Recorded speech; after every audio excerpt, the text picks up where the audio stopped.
日本人争取婚姻的病权，昨伫北海道札幌高等法院认定禁止同婚是违反宪法，应该就要保障婚姻的自由，甲人人平等，所以判决违宪，这是日本第一例。另外，伫东京的法院也判决这民法甲户籍法无认同同性婚姻是属于违宪的。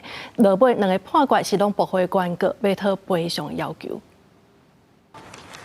由报条，经济法院判决违宪。日本北海道3对同性伴侣主张民法甲户籍法无承认同婚等规定，违反宪法第14条法律之下人人平等的原则。 甲宪法第24条保障婚姻自由，向国家提出一个人100万的损害赔偿诉讼。彰化高等法院第12审判決，認定憲法保障同性婚姻現行的制度違憲。本当に望んでた待ちに待った違憲判決が出て、今すっごく嬉しい気持ちです。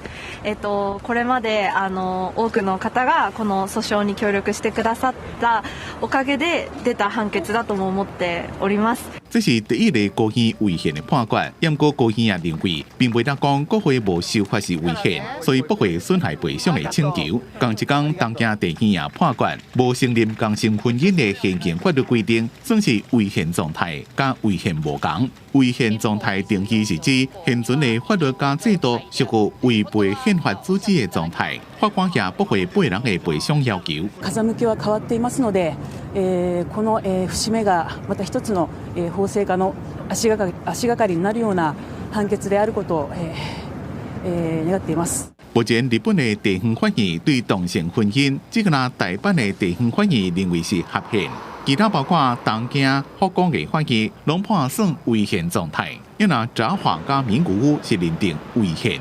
公司新闻张伟林、蒋建光编译。